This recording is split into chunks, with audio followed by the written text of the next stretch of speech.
Start with just a few moments of settling into your chair, thinking about your posture, but not necessarily looking for sort of dramatic adjustments at this point. Giving yourself time to get a sense for how your posture actually is before you start trying to change it. And also going through a standard process of just letting that attention to your posture draw your thoughts in. Just a little bit of a sense of stepping back, so that whatever else is going on around you is still there, but there's a little bit of a distance between the two. So you're not unaware of what is going on.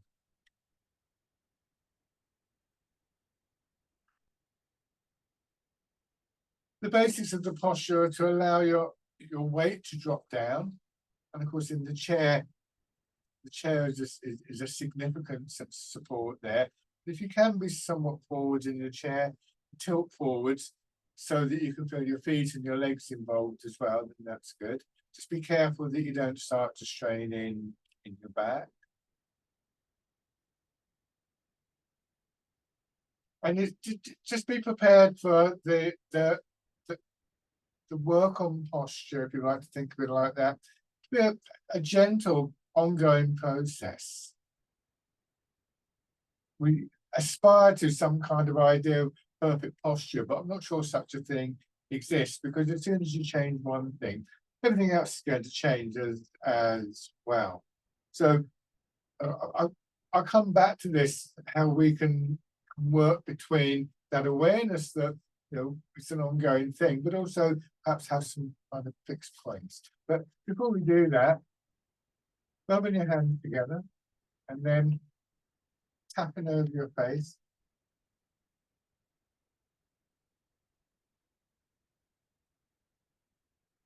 Over your head and neck.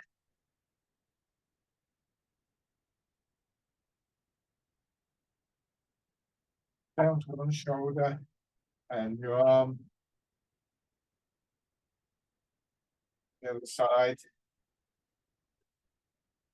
And the other on your chest.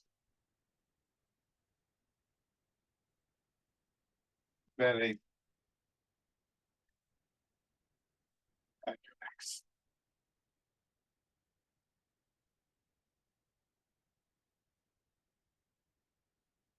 Now, feet out and sit back in the chair. The first key element with posture is to try and find a way of letting gravity work through your body and to pull your weight down. So to let your weight drop. And in the chair, this is a good position to begin to get a sense for what that means physically, so that the words match some kind of experience that we can draw upon. So, feel as though you're being pulled into the chair, but also recognize that there may be areas of the body that are actually resisting that. People with more experience, you might be able to apply that process of releasing, of letting go to those areas. But more importantly, for everybody, is just to notice the general quality. So you might notice, for instance, that your breathing comes a bit more easily, or maybe that your shoulders are dropping back, or a feeling in your chest and ribs of just kind of quietening and settling. These may be quite kind of fleeting moments.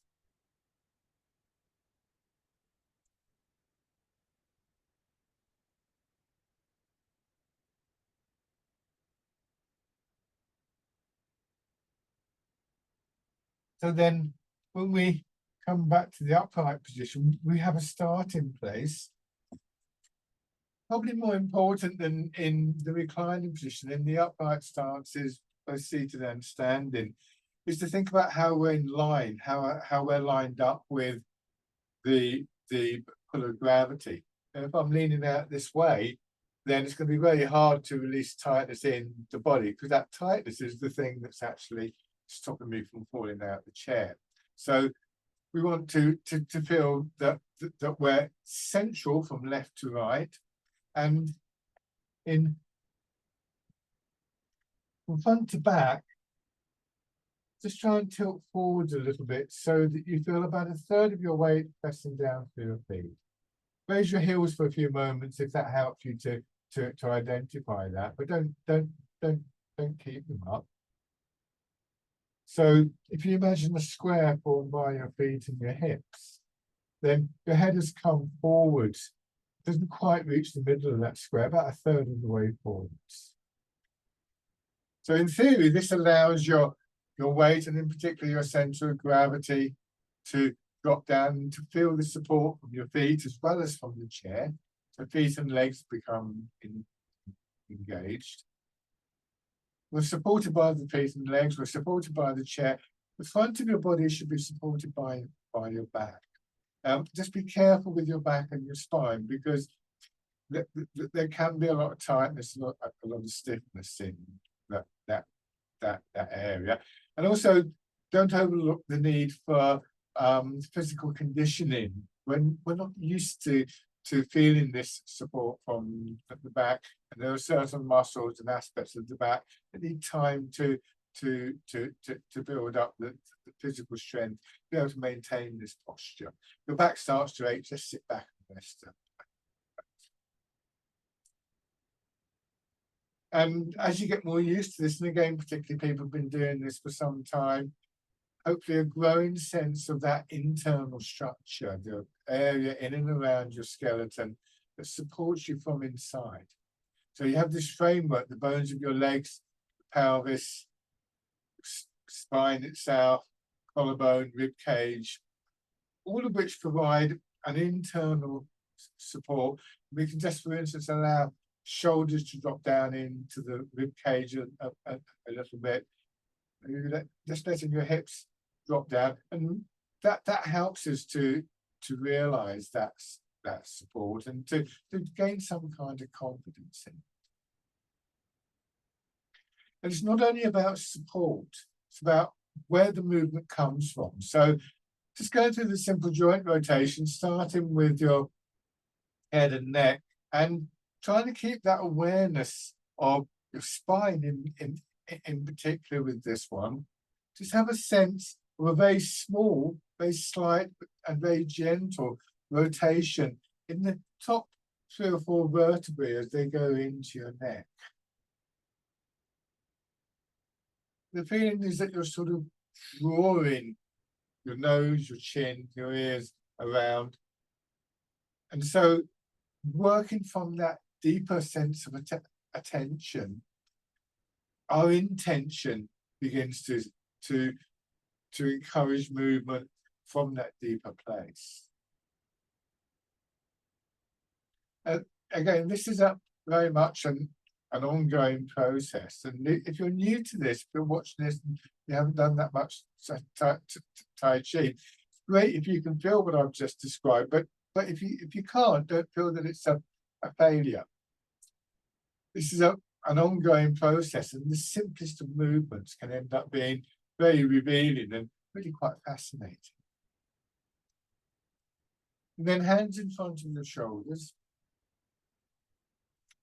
And as you do this, as your elbows move around, notice any changes in your chest and your upper back and your rib cage. So here the chest expands a little bit and then contracts. As that happens, you get the opposite feeling in the upper part of your back. And maybe also, for instance, when you've discovered that will help to take some of the strain out of the shoulders. You may notice, again, an expansion and contraction in the sides of your body, and then going forwards. Don't wait for me to tell you what to feel.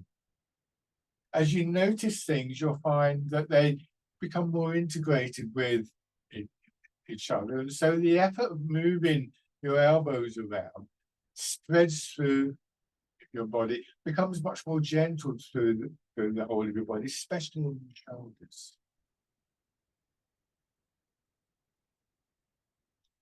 Your hands drop down. and then rotating your arms. Tai Chi and Qigong are intentional movements, and they're described as internal arts. And one of the understandings of that is that the movements are produced from the inside out. Initially, when we learn these arts, we follow the outside and discover the effect they're having inside. And then we can gradually begin to bring our intentions to those internal movements. They tend to be quite small and subtle and are more likely to be moved by intention.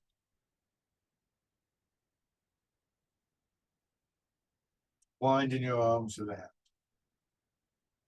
Memory is an important part of that process. Those of you who remember certain exercises will find that your body and mind slip more readily into them.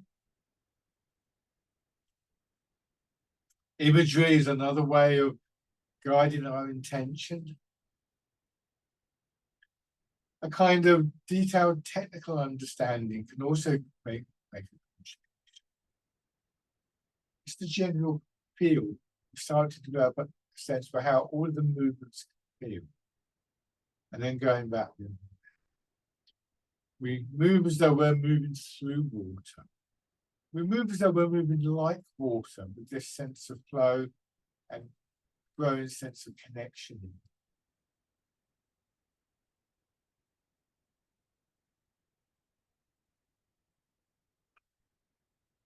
Now, tilting your pelvis forward, so more of your weight will go into your feet, and then a gentle push down through your feet to push yourself.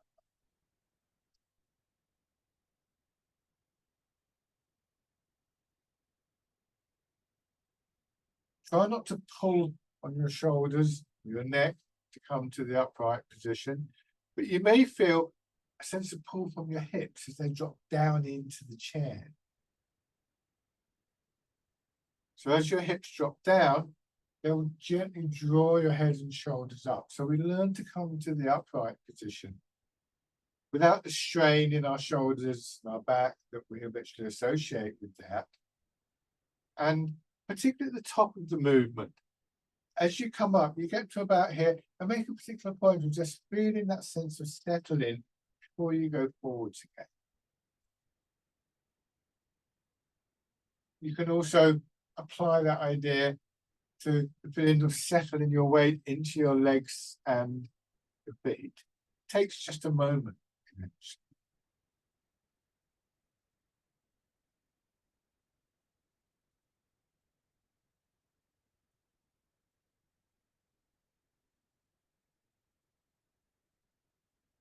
And then turn it a little bit.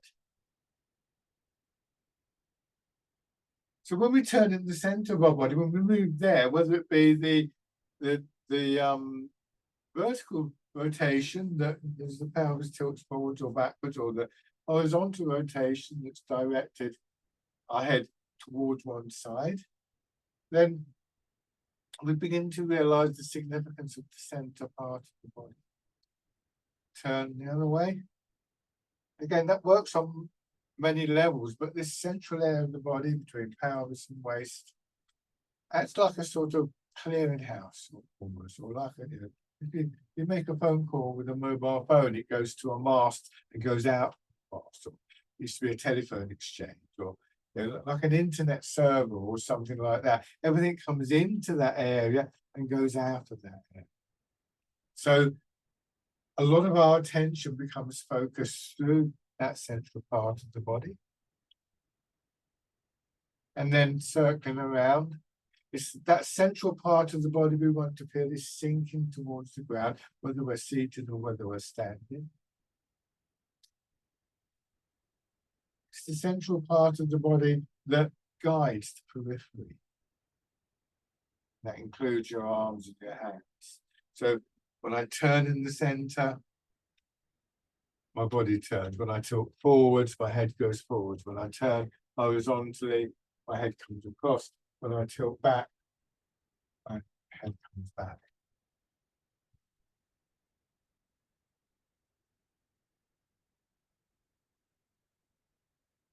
So we learn to maintain a gentle focus of attention really in the background on what's happening in that central area. Change direction again. So we are literally moving from our centers. When we talk about being centered in Tai Chi, it's not intended to be a metaphor, it's a physical description.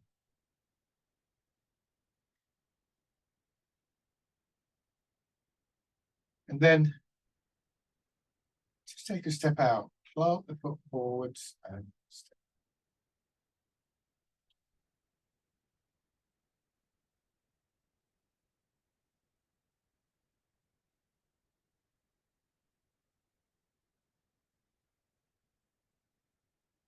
On the other side.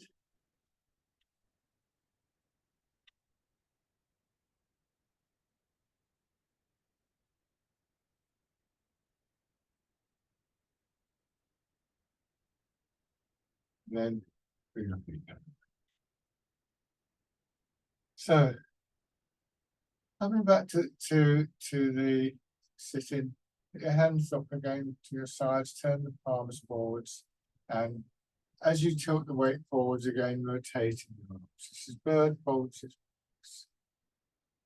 Now, those of you more familiar, and as you become more familiar with an individual movement, we can begin to create an image, the memory of that movement, how it feels, and just what the physical characteristics are. What are you doing physically to create that movement? What shape is the movement?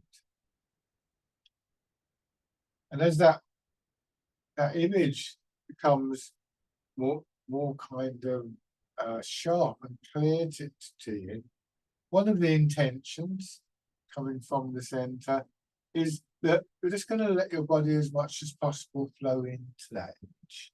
So you imagine the shape in front of you.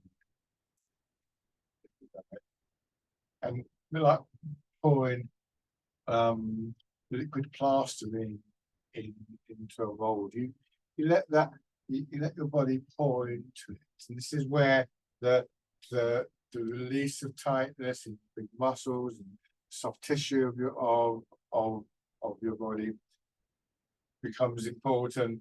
One of the reasons times it becomes important because it allows for that sense of fluidity. What is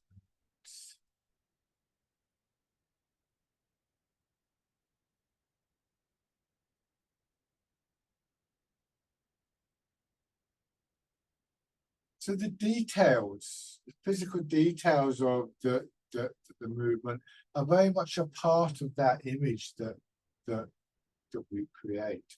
Where your feet are, where your shoulders are, where your hands go to, the direction that you're facing in, how your shoulders are relating to your hips, and many other subtle details of posture. All build the detail within that image, that picture.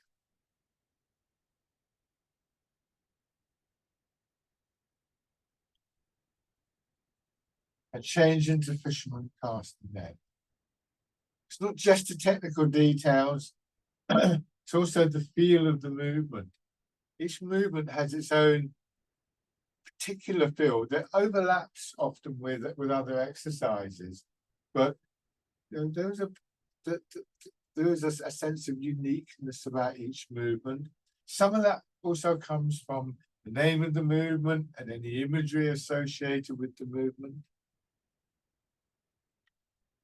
So with fisherman cast the net, it's very simple movement forwards and backwards, a pinning of your arms just being drawn back, a gentle push from your hips or a gentle push from your feet, creating this slightly rising wave-like movement coming up through your body and then forwards or backwards, moving your arms so that your arm can just hang where the weight of your arm, you don't have to create any particular shape with this exercise.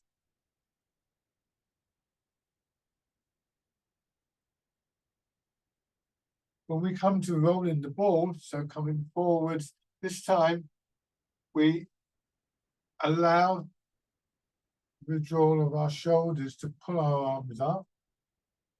So initially, we're not trying to lift our arms, they're here, they're in that position, and the whole of the upper body will change position. But we slowly become aware of this wave-like movement again, this time with a stronger sense of rising up. So you may find, for instance, that you're inclined to make it a slightly stronger push downwards through your feet. But one way or another, this sense of a movement and energy coming up underneath your arms. So a little bit more precise, a little bit more detailed and focused than the wave-like movement in the previous exercise.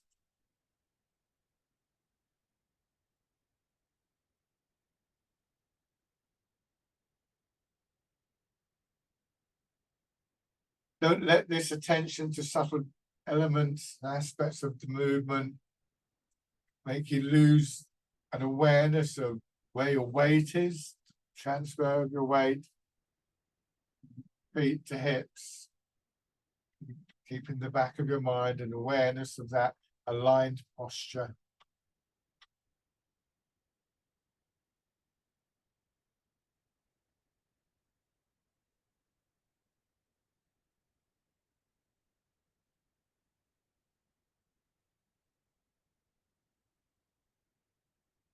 One more time, going forwards.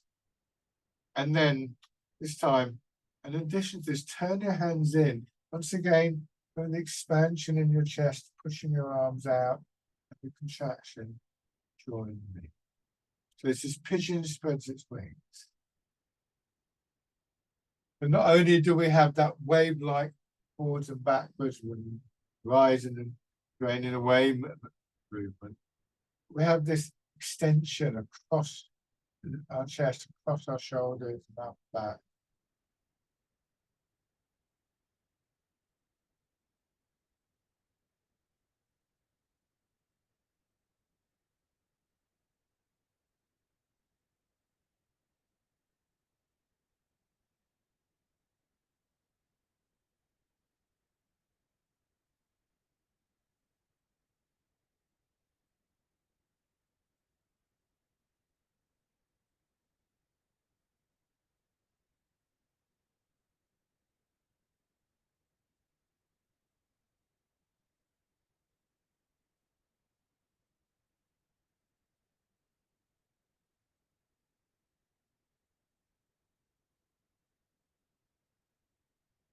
And then another change, keeping your hands in front of your hips. Your elbows will still go out a little bit, but not as much. Turn your hands palm forwards. Pushing still the contraction in your chest, expansion in your back. Part of what moves your arms, but your intention here is to push something. And imagine pushing into water. I quite like the image of pushing a supermarket trolley. Maybe, you know, if you're standing, you'll be pushing into a door that's a bit stuck. But one way or another, we begin to make a little bit more resistance as we go forwards. Notice how your body changes in the way it moves as it is told that there is more resistance there.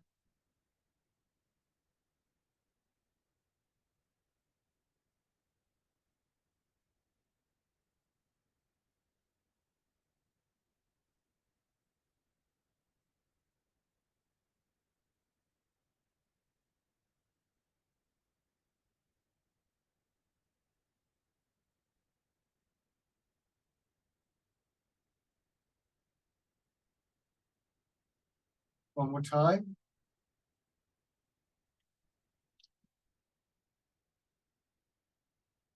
This time, as your hands come down, roll them into a hollow fist. Go forwards and just let your arms extend a little bit. So now, both your hands and your elbows stay pretty much in line with your hips. The weight goes forward, your arm extends, but don't lock your elbow. So there's quite a strong rotation in your arms here. It can feel a little bit like winding up a spring and then letting it release.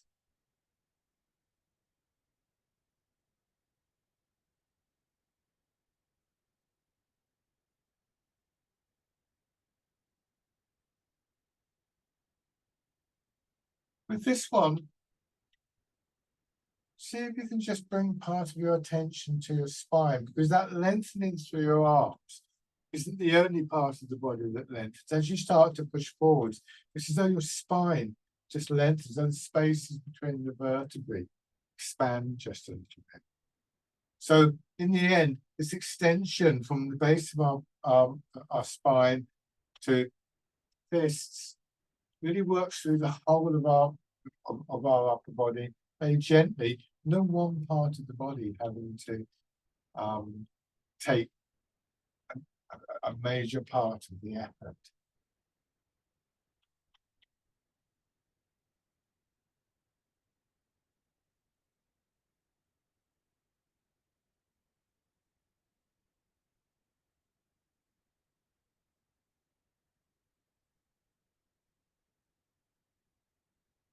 And then open your fingers, turn your hands out, almost like you're doing the breaststroke. And back again, expanding in your chest, feeding your hands in front of your hips, finishing with push forward.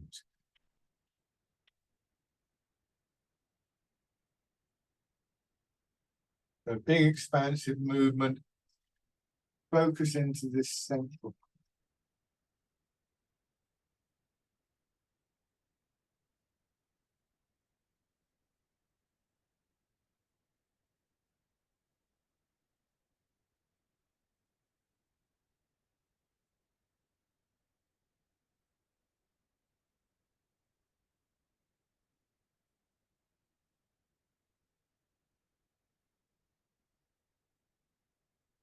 Each time, when you come back, turn your hands, palm down, onto your hips. Turn horizontally, ease forward again, that lengthening through your spine and your arms, extending your fingers out. Turn again and back to the center, polishing the table.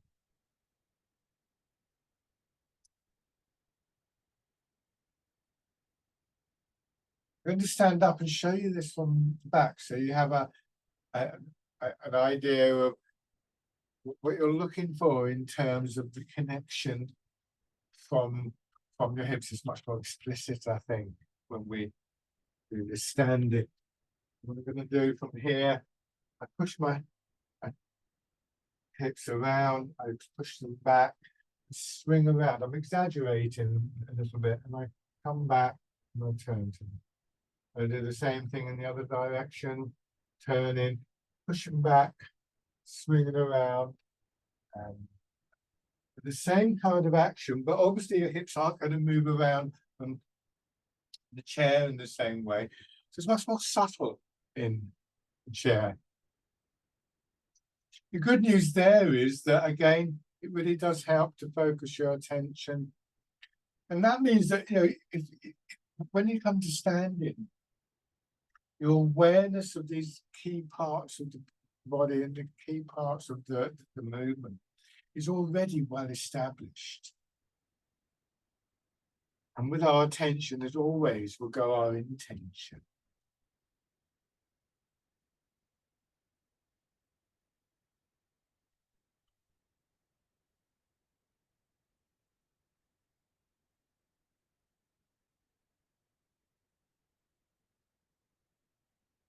Now, turning your hands palm up. Sink down into the chair, feel your hips dropping into the chair, and just feel how you get a sense of being pushed up. And that movement, again, like a wave coming up through the body, and then so you're pressing the ball down into the top. So the upward movement begins with a downward movement through your hips, through your feet, almost like you are on a trampoline and you bounce down, you drop down into the trampoline, and you just wait until you feel the push on. And that sense of a rising movement, a rise in expanding energy through the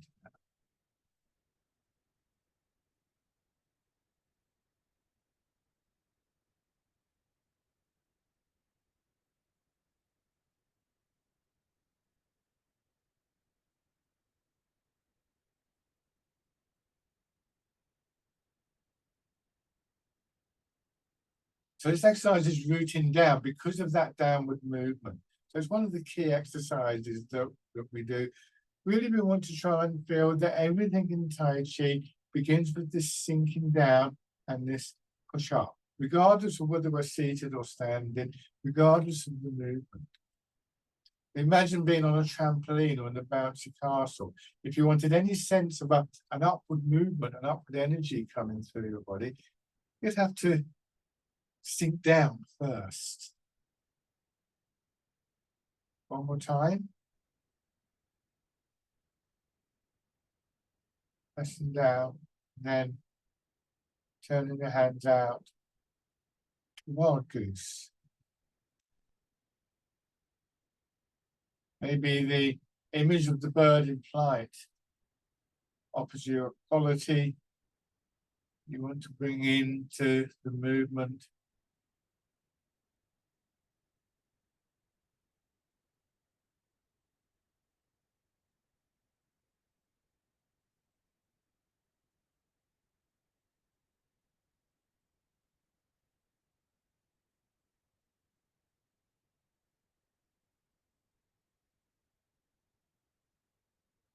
One more time. And parting the clouds. Ease forward, sinking into your feet, coming back into your hips, pushing up. And your slight move forward, just far enough so that your hands can slide in front of you. I'll go forwards. Gentle push down through my feet, a pull from my hips. I come to the upright position. Once again, as we did earlier, settling down into my hips and then feeling the expansion, pushing my arms about.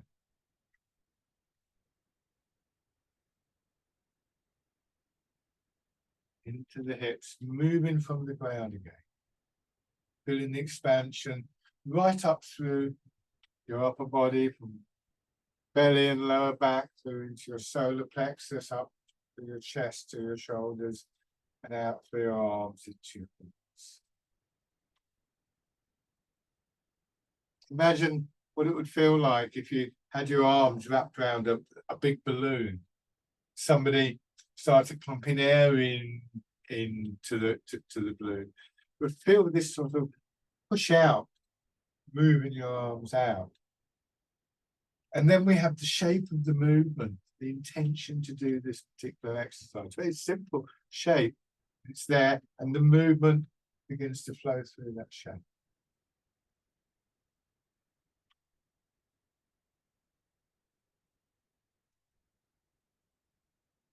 And then letting your hands drop down, with the weight of your arms hanging from your shoulders. And with the next feeling of expansion, focusing on one side of your body to push your arm up. Dragon plucks the stars. Notice that the first part of the body that moves visibly is your elbow. So on the opposite side, the expansion pushes your elbow out, and then your elbow drops down, pulled by gravity down. Your arm winds down.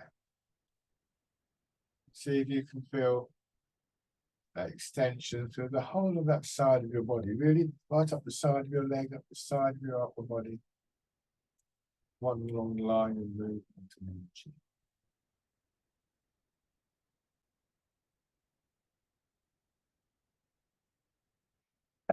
But this pattern of expansion and contraction is sometimes described as filling and empty. It's as though your body fills up, or so parts of your body fill up with a fresher energy, and then releasing, so the stagnant energy, create space for the next inward moving energy. Process not dissimilar to the breathing process, where we breathe out the stagnant carbon dioxide to create space for the fresher, more vibrant in breath.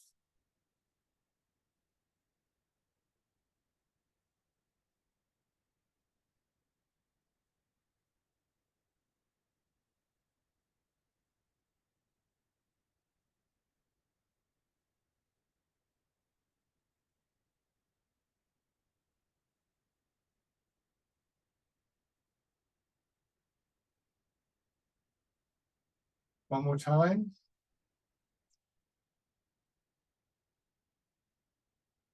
Very similar dynamic for the next movement, pushing in two directions. We use both hands.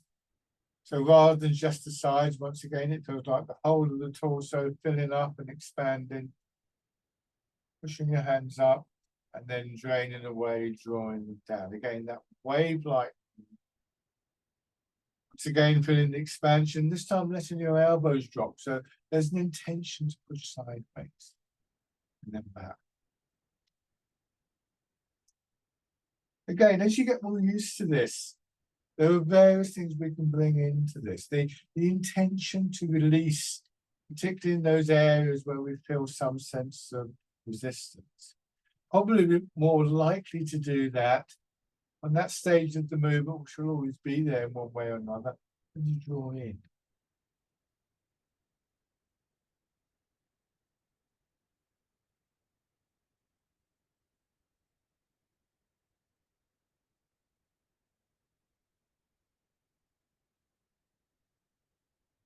So this is pushing in two directions.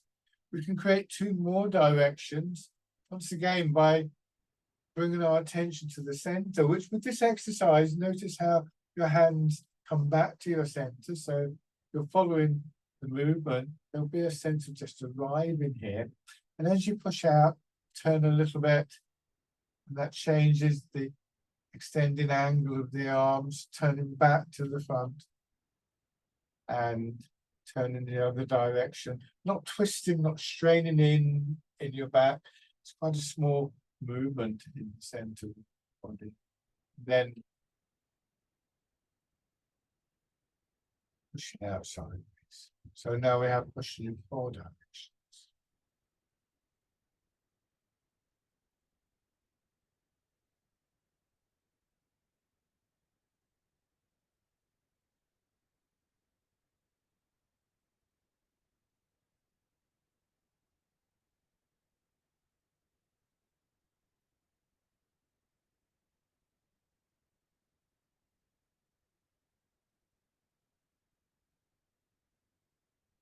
Now extend one foot onto the heel, tilt forward, scooping the seat and looking at the sky.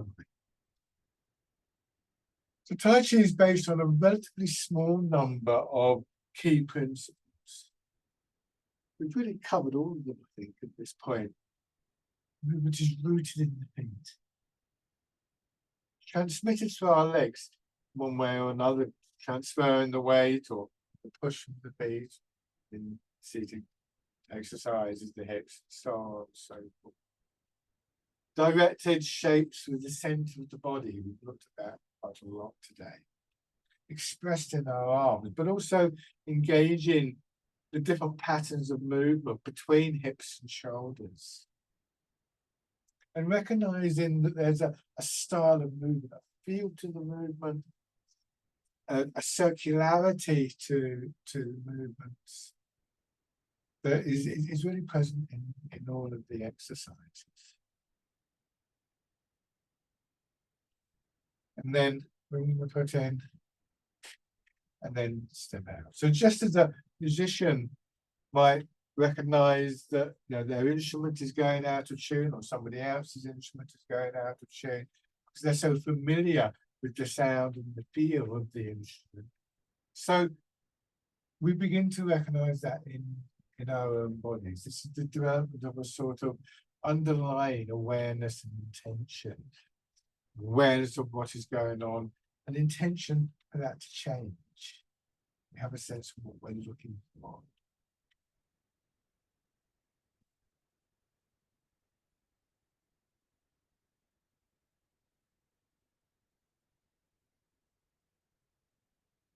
And then bringing your feet back. Coming back to sitting, the sitting posture really has all those qualities within it, including the dynamic quality. Although we're sitting still, we have the movement, things like our breath, our circulation, and a more subtle sense of movement, the pull of gravity working down through our body, and that response from the body, particularly in that inner aspect of the body, through the skeleton and so forth, of a push upwards. It's like if you get a ball or a block of wood and you push it down into water, you'll feel the buoyancy of the water pushing up. And as we sit in this position, it's not an absence of movement by any means. Although outwardly we're still and we want our thoughts to be quiet and focused in the body, with that attention that we can bring, we realize that what we have is a sort of balance between different moves, between down and up, between forwards and backwards, between left and right, and so on. So we start to feel that one way or another we're held.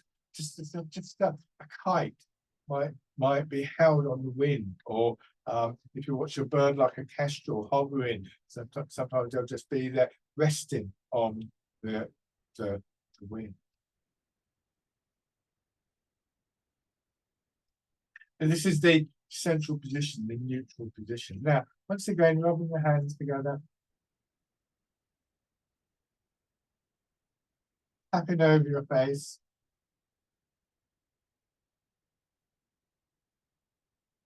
Over your head and neck.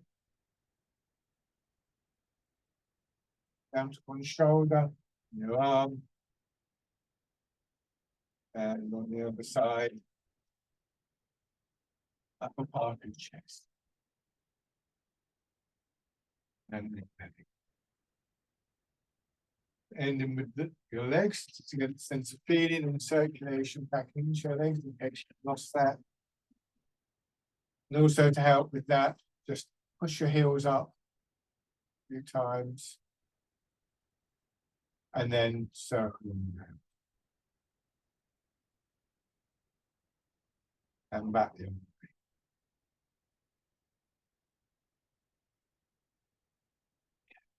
And standing.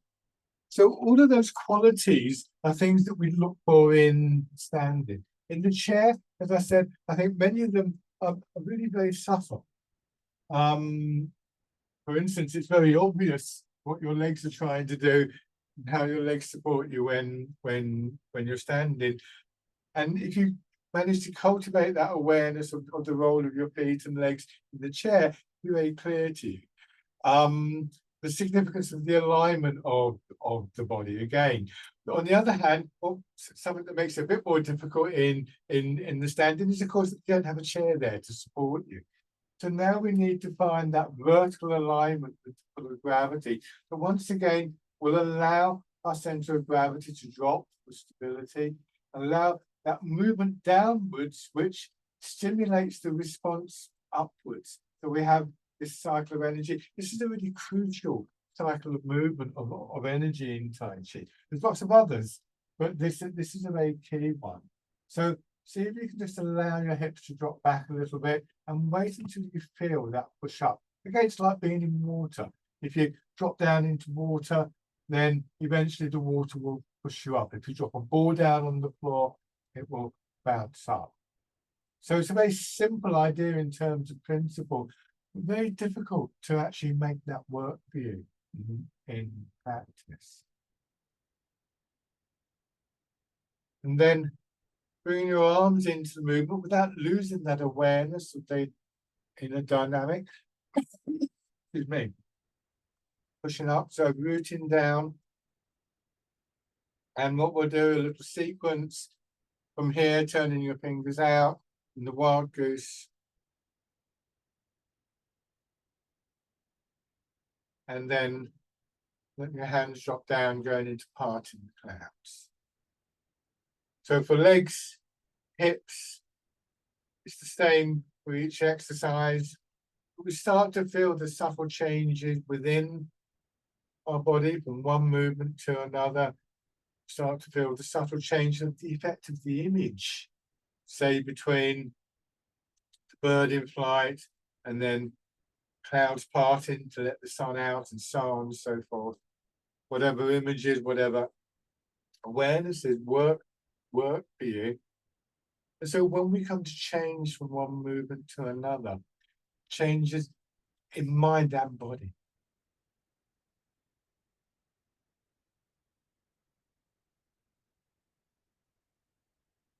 I'm not advocating mind over matter. We have three basic aspects to all the movements. One is the body itself, of course, if you like, the mechanical, physical aspects of the movement. Another is our mind's awareness, intention in the way that I've been describing. And another is the movement itself, the flow, the energy.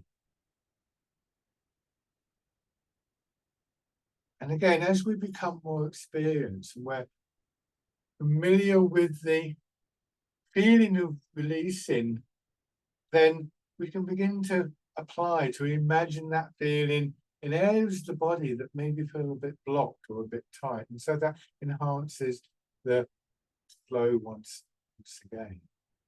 And these three elements are equally important, and they mutually support each other.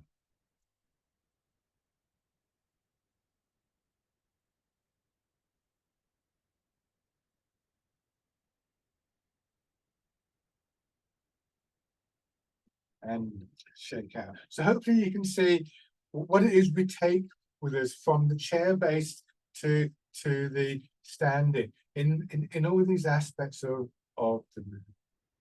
Now, imagine in parallel lines through your feet. You turn one foot out, step forward with the other.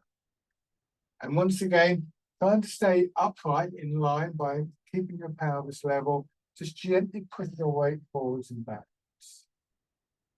Once again, we have that sense of the energy that comes from the sinking down and the push up being transmitted through your legs. And the intention is not, I sink down, I release in my back, hip and leg, and I feel a push upwards, but I don't want to go upwards, I want to go forwards now. And the same thing in the front leg and going back. So it's a simple enough intention. You want to drop down into your back leg. You want to drop down into your front leg. You want to try and apply that sense of a releasing feeling in your hips, knees, your ankles in particular. And if you struggle to get a sense for what it means to release, to let go, just hold one hand out, wrap your fingers around and squeeze tightly. You'll feel the tension, stiffness, not just in your fingers, but right up your arm. And if you then just release that and create a space, like a sort of viewpoint that you can look through between your fingers, feel the change from the tight grip to the softer grip. And that changes what I would call releasing, letting go. And when we get a sense of that, you might imagine, for instance, as you go forwards, that the same thing is happening in and around your knee. Be very careful with this because, again, it's a different way of moving, a different way of standing. It's going to require physical conditioning. And then ease back, raising your toes. You can turn the foot out a little bit, go forwards, gently raise your back heel. So more of your weight goes into the leg, not tilting, so don't lean forwards or backwards. Be aware of the alignment of your pelvis, so that awareness of the center of your body remains with us as we do this. And then stepping in. All of these aspects are cultivated in mind and body. through our awareness, through the understanding of detail, through the memory of the movements, the imagery that we use, affecting muscle and tendon and ligament, affecting the nervous system and so on. So gradually, these become second nature to us.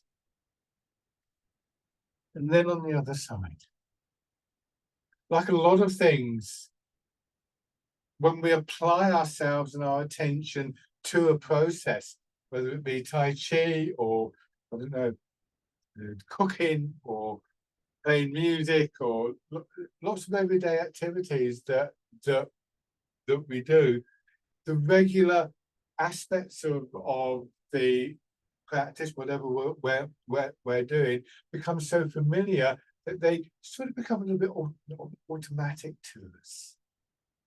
But it requires initially that focus of attention. And to be honest, every now and then it's good to bring our attention back to a simple thing like the weight transfer. Should never take it for granted.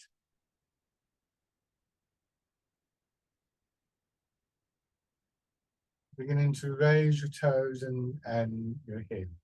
The benefit of this, I suppose it's twofold really. One is that these aspects of posture and movement that are so good for us will begin to spill over into our daily activities. Stepping in now. But also that focus of our attention grounds our thoughts. So that I said at the beginning, we sort of step back from everything else that's happening around us, but eventually it's as though we're able to carry that quiet space with us.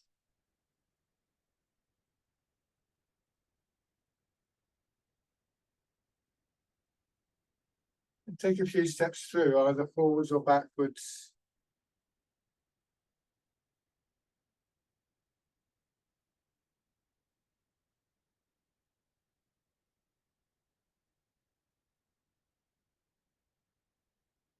Change direction.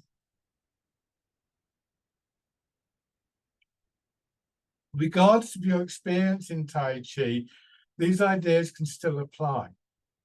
People with more experience, you might see different details, but it doesn't mean that if you're just beginning that you can't do this. And then bring your feet parallel. In some ways, you could argue that it's not so much the detail itself that's important as the application of your attention to that detail that's the key thing. So it might be something very, very subtle for somebody who's been doing these exercises for a while, something makes no sense to have somebody who's beginning. But it could just be the feeling that, yes, my hips are dropping a bit. That's important. Now, weight in your back foot and standing version of fisherman castanet.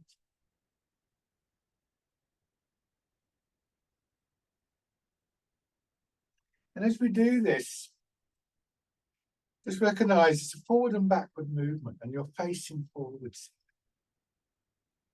Your arms are swinging forwards and backwards. We can change that. So this time, from the front leg, when you go back, turn to your left, let your arms swing up, and then go forwards. Let gravity draw your hands down and turn, bringing them across your hips and swinging up again. But a sideways figure of eight movement, or we could think of it like the infinity sign used in physics and mathematics. Whichever appeals to you most. Again, with a little bit of experience, we have this very simple shape in front of us with an intention for our arms and our hands to flow through that shape. But we're also using the movement of the weight to turn in the center of the body, of course. So again, mind and body and energy with the gravity pulling your arms down, that wave-like movement.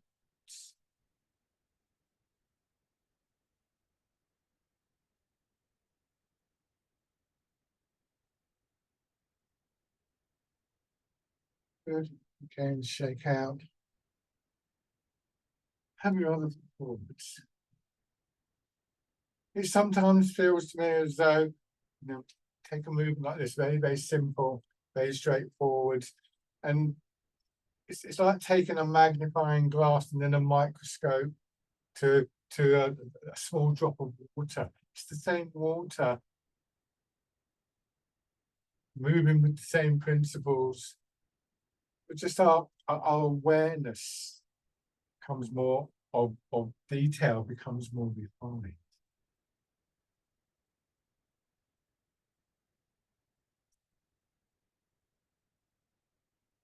And then turning that figure of 8 shape in front of you.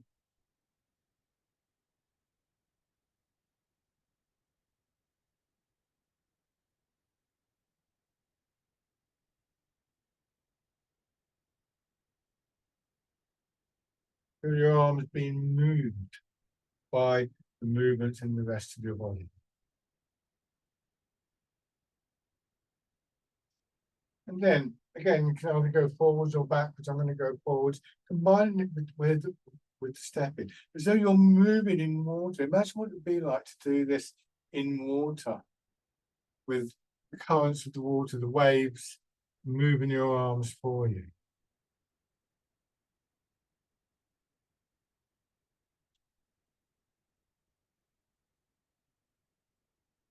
Maybe just raising your knee a little bit.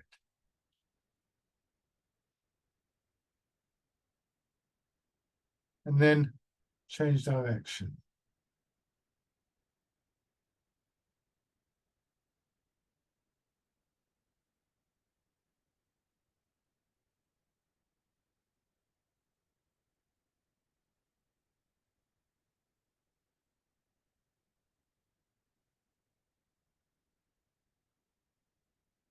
And bring your feet back. And go back to your chair.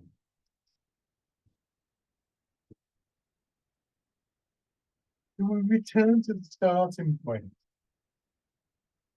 Which is in many ways the heart of the movement. As I said, it seems to encapsulate all of those qualities in one way or another, with an emphasis on the quietening, the stillness. And what we're asked to try and do in Tai Chi is to seek the stillness within the movement. So this isn't about kind of squirreling away and not moving, but about recognizing how these two apparent opposites of stillness and movement actually work with each other and complement each other.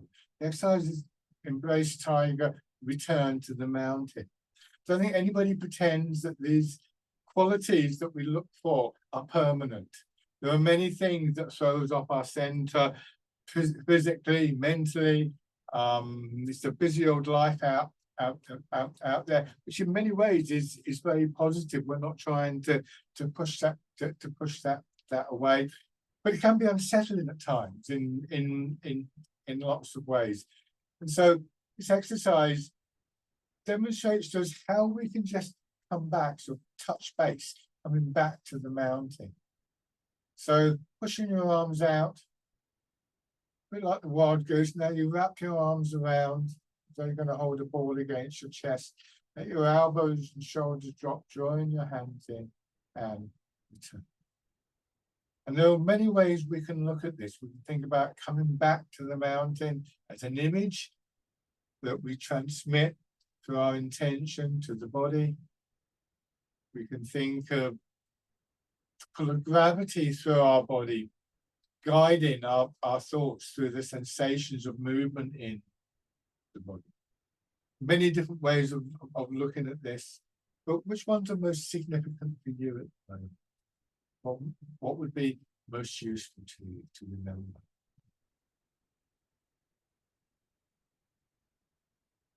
Remember, these three elements of body, mind, and energy work together.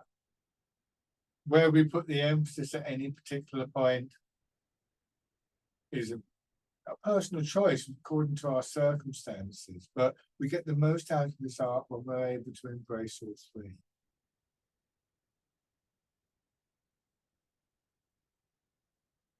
One more time.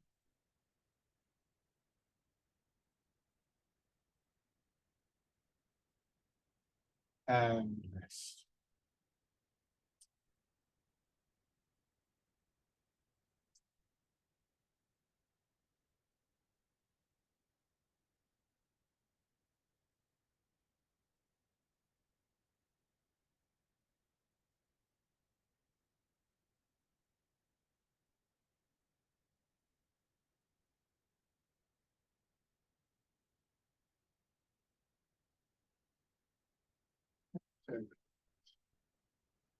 Lovely. Thank you very much, everybody. As always, if you have any questions, do please feel free to contact me and I'll do my best to answer them. But now enjoy the rest of your day. And thank you.